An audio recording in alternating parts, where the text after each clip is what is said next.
Hello everyone, welcome back with new vlog. તો અમારા રૂમની પાછળ જ એક સારું એવું શિવલિંગ અને દરિયો દેખાતો હતો, તો અમે લોકો ત્યાં જવા માટે નીકળી ગયા હતા. અને અહીંયા હોલી વિવાહ મસ્તી કરતા હતા.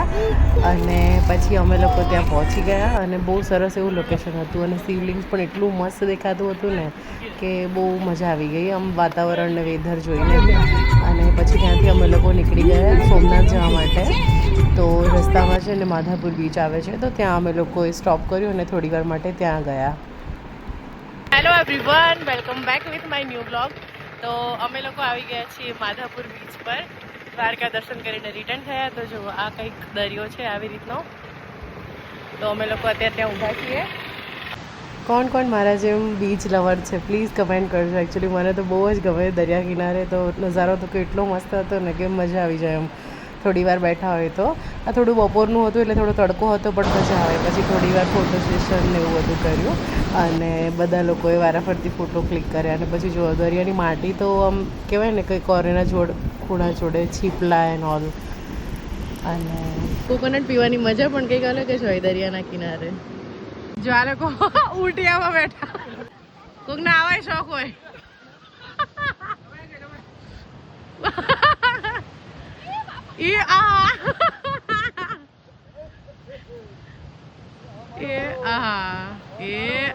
ઉઠ બેસી ગયો. ચાલો હવે આટલો રૂપિયામાં આટલું જાય, નીચે ઉતરો. એવું હોય કે જે ખાવાનું જ ગોતતું હોય. મલાઈ કેટલી આટલી બધી મલાઈ નીકળી. ઘરે આપ્યું હોય તો ઘરે ટોપરું ના ખાય ને અહીંયા જો કેવું ખાય છે.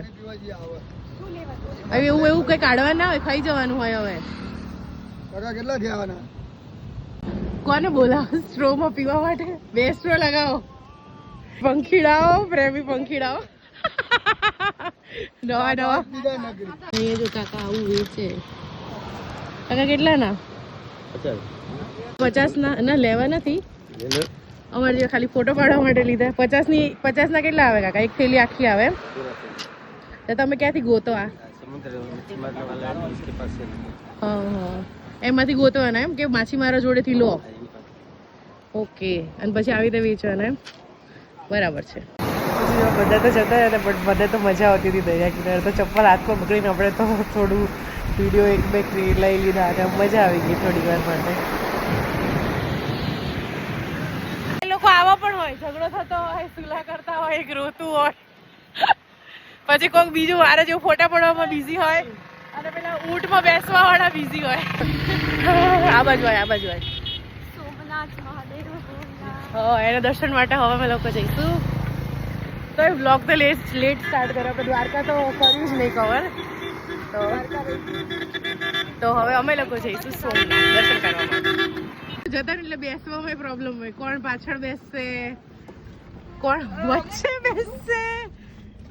આ વખતે 2 જણા પાછળ બહાર નીકળે કર જો. અને અમે કીધું હોય તો હમણાં અને આપણે કીધું હોય ને તો એમ કે સીટ આગળ. એવરીવન, તો અમે પહોંચી ગયા છીએ સોમનાથ. તો જો હવે સોમનાથ દર્શન કરવા માટે જઈશું. અને પછી અમે લોકો સોમનાથથી દર્શન કરીને ઘરે આવવા માટે નીકળ્યા. તો વચ્ચે બેઠા જમવા માટે. જો છે ને બધાને મોઢા નાના એવું બી હોય. કોઈ પણ ટ્રીપ પર જઈએ તો રિટર્ન આવતા એટલે બધા લોકોના મોઢા નાના થઈ જાય. તો અમે લોકો અહીંયા જમ્યા અને પછી ઘરે જવા નીકળ્યા. તો કેવો લાગ્યો વ્લોગ પ્લીઝ કમેન્ટ કરજો. અને પેજને ફોલો કરવાનું ના ભૂલતા, ચેનલને સબસ્ક્રાઈબ કરવાનું ના ભૂલતા. મળીએ નેક્સ્ટ વ્લોગમાં. ત્યાં સુધી bye bye, take care and જય શ્રી કૃષ્ણ.